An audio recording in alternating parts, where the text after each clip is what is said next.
네, 오늘 누가복음 2장을 보면요. 예수님의 탄생 이야기인데 예수님의 이야기로 시작하지 않고 왕의 이야기로 시작합니다. 아우구스투스라는 황제의 이름이 나오는데요. 1절 그때 아우구스투스 황제가 칙령을 내려 온 세계가 호적 등록을 하게 되었는데 아우구스투스 본래 이름은 가이우스 옥타비우스 그리고 시저에게 입양된 후에 옥타비우스라고 불렸지요. 군사적 정치적 조치를 통해서 로마의 권력을 순식간에 장악했습니다. 그리고 주전 27년에 이제 원로원으로부터 아우구스투스 곧 존엄한 자라는 뜻을 가진 이름을 칭호를 받았습니다. 제국 전체를 통치하기 위해서는 조세를 효율적으로 걷어야 하기 때문에 인구조사를 시행했습니다. 그 호구 등록을 일관된 정책으로 한 번에 시행하지 않아도 이렇게 부분 지역마다 시행을 했었는데요. 누가가 이 사실을 말하는 것은 사실 배경이기도 하고요. 또한 아우구스의 통치와 그리스도의 통치 사이에 암묵적인 대비를 말하기 위해서 이렇게 소개를 하고 있습니다. 이때 호구 등록은요, 역사적으로 보면은 주전 8년에서 6년 정도에 로마가 지시를 내려서 헤롯 대왕이 유대 지역에서 시행한 것으로 보입니다. 중요한 점은 이 호구 등록이 자신의 주된 거주지로 직접 가서 해야 한다는 것인데요. 유대인들에게 주된 거주지는 그냥 내가 현재 살고 있는 주소가 아니라 조상 대대로 내려온 고향을 말합니다. 그래서 요셉은 갈릴리 나사렛에서 유대로 올라가 베들레헴으로 갑니다. 여기서 올라가다라는 표현은 보통 유대를 향할 때 성경에는 항상 올라간다라는 관용법으로 사용이 되어집니다.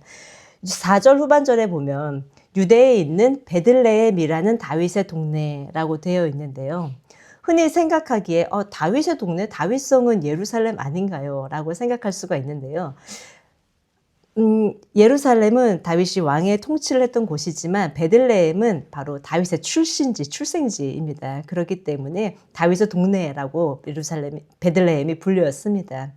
베들레헴으로의 이동은 어떻게 보면 겉으로 보기에는 인간인 황제의 명령처럼 보이지만 사실은 이것은 하나님께서 성경의 역사를 예언을 성취하시는 하나님의 섭리입니다.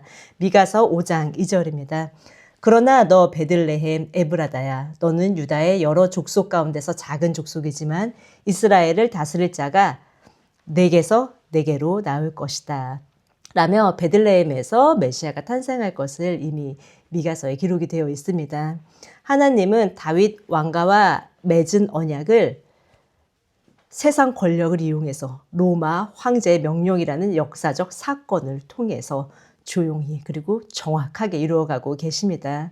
우리를 향하신 하나님의 약속도 각자 우리의 삶의 여정과 우리 인생의 역사를 통해서 오늘도 성취되어져 가고 있습니다. 현재 마리아는 요셉과 약혼한 상태입니다. 여기 약혼자라고 되어 있는데요. 아직 결혼하지 않았습니다. 근데 지난 주일에 말씀드렸던 것처럼 유대인들은 약혼을 하면 그때부터 남편과 부인이 됩니다. 물론 바로 같이 살진 않고 1년 뒤부터 같이 살게 되는데요. 그렇지만 약혼을 했기 때문에 가족으로 간주돼서 함께 여행을 가게 됐고요. 여간의 자리가 없어서 이 팔레스타인 지방의 한 농가에서 묵게 됩니다. 당시 농가의 구조가 어떻게 생겼냐면요. 이렇게 방이 있고 마구간이 따로 있는 게 아니라 한 칸에 같이 있습니다. 그래서 마루는 조금 더 높게 사람들이 지내는 곳이고 마구간은 좀 아래 칸에 위치하고 있습니다. 이때 이 구유에 바로 메시아가 놓여집니다. 구유에 놓인 메시아, 왕이신 하나님이 인간의 모습으로 오셨는데 그 정체성을 생각하면 이것은 하나의 역설 같습니다. 여기에 바로 하나님의 겸비의 역설이 있습니다. 메시아의 탄생을 알리려 천사들이 찾아간 사람들은요, 왕도 아니었고 제사장도 지도자도 아니었습니다. 오히려 밖에서 살며 양을 치던 목자들이었지요. 그들은 밤에 순번을 정해서 보초를 섰었는데요.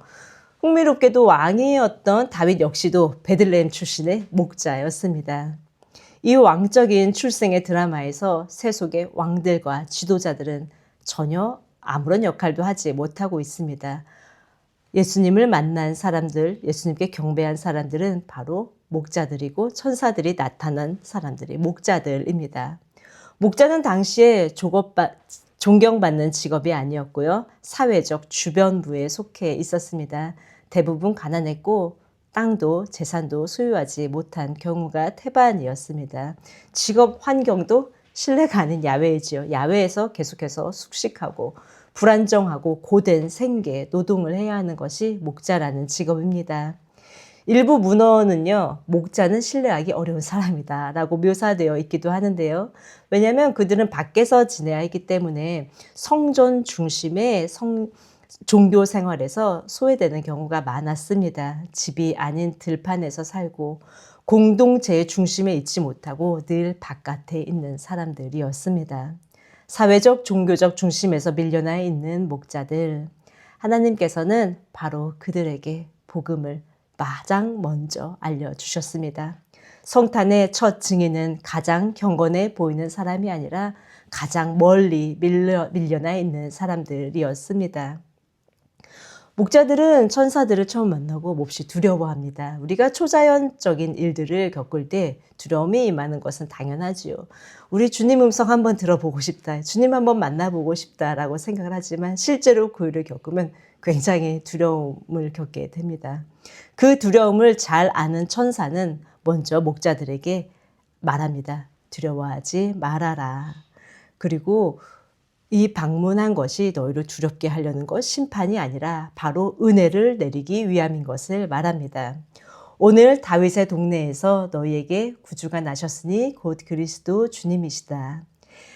메시아는 히브리어고요. 그리스도는 그리스어입니다. 뜻은 같습니다. 메시아가 나셨다. 누가는 여기서 메시아적 구원의 때가 오늘 났다고 하는데요. 이 오늘이라는 것은 바로 현재적으로 바로 시작되었다. 오늘 우리에게도 동일하게 주시는 말씀입니다. 오늘이라는 것은 두려움에서 구원이라는 우리 주님의 역사의 때로 변하는 상황을 말합니다. 우리 사랑하는 성도 여러분, 혹시 마음속에 두려운 일이 있으십니까? 두려워하지 마십시오. 오늘 말씀을 통해서 주님께서는 우리에게 두려워하지 말라, 구원이 이미 시작되었다라고 말씀하고 계십니다. 두려움에서 구원으로, 두려움에서 기도로, 두려움에서 소망으로 주님께서 인도해 주시길 바랍니다. 천사는 메시아의 탄생을 알리면서 의도적으로 당시 사람들에게 익숙한 정치적 언어를 사용하고 있습니다. 우리는 복음 이러면 기독교적인 언어이지만 유앙겔리아, 이 좋은 소식, 복음이라는 것은 당시에 황제에 대한 표현이었습니다. 황제가 우리에게 복음, 좋은 소식을 가져다 준다라고 했고요. 또 구원자, 우리는 주님을 구원자라 하지만 당시 소테를 하는 것은 그 역시도 황제가 우리를 구원해 준다라고 생각을 했습니다. 아우구스투스의 9월 23일 생일은요, 온 세상을 위한 좋은 소식의 날, 복음의 날이라고 당시 사람들은 알았고, 또 기원전 9년에는 프리에네 칙령에 아우구스투스를 세상의 구원자로 선언합니다. 로마에는 그의 평화를 기념하는 제단이 세워졌고요. 또 일부 속주에서는요, 그 황제의 생일을 한 해의 시작으로 삼으며 그 생일을 매우 기렸습니다. 그러나 누가는 이 모든 언어들, 좋은 소식, 구원자, 평화라는 언어를 모두 가져와서 아기 예수에게 적용합니다. 진짜 구원자, 진짜 좋은 소식, 진짜 평화는 로마의 황제가 아니라 베들레헴의 아기에게서 옵니다. 그렇습니다. 우리에게 진짜 좋은 소식과 평화를 주는 것은 우리가 생각하기에 힘있고 권력있고 능력 있는 사람들이 아닙니다. 로마 제국이 사라진 것처럼 그들도 사라집니다. 우리에게 참 복음과 참 평화를 주시는 분은 우리 주님이십니다. 우리가 보기에 많은 사람들이 예수님에 대해서 신경 쓰지 않고 또 사회를 바라봐도 그분의 역사하심이 당장 눈에 보이지 않는다 해도, 그러나 그분의 역사는 오늘 말씀과 같이 조용히 그러나 정확하게 진행되고 있으며 우리에게 참 평안과 기쁨을 주십니다. 강보에 쌓여 구유에 누인 아기, 이 모습을 보면은 그저 비천함? 그것만은 아닙니다. 그것은 오히려 천사들이 12절에 보면 너희는 한 갓난 아기가 포대기에 쌓여 구유에 누워 있는 것을 볼 터인데 이것이 너희에게 주는 표징이다. 이 아기를 식별하게 하는 표징입니다. 이 아기는 자라서 머리 둘 곳조차 없는 삶을 살게 되지요. 스스로 낮추어 겸비케 하신 사람이 되신 하나님의 길을 바로 아기, 구유에 누인 아기의 모습으로 표적을 보여주고 있습니다. 그때 하늘에서는 찬양이 터져 나옵니다. 더없이 높은 곳에서는 하나님께 영광이요 땅에서는 주님께서 좋아하시는 사람에게 평화로다. 예, 그 하나님의 겸비를 보고 하늘의 천사들도 감동을 받았고요. 또 여기에서 말하는 평화, 그리스어 에이레네는 구약의 샬롬과 같은 뜻인데요.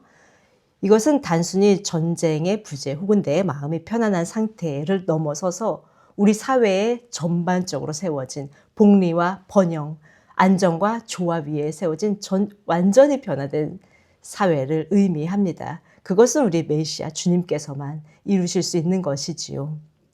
그 샬롬, 평화는 오늘 말씀에 보면 주님께서 좋아하시는 사람에게 주신다고 하십니다. 주님께서 좋아하신다. 에오도키아라는 단어는 기쁨 혹은 호의, 주님께서 기뻐하시는 자, 주님께서 호의를 베푸시길 원하는 자라는 것인데요. 이 뜻은 곧 하나님의 은혜의 대상이 된 사람들입니다. 그럼 누가 하나님의 은혜의 대상이 되었을까요? 누가 하나님이 주님께서 좋아하시는 사람일까요? 우리는 지금 계속해서 누가복음을 중심으로 복음서의 말씀을 살펴보고 있습니다. 이 말씀들을 살펴보면 우리 주님의 은혜를 받은 사람들은 바로 죄인과 세리들, 병자와 소외된 사람들, 또 오늘 본문에는 목자입니다.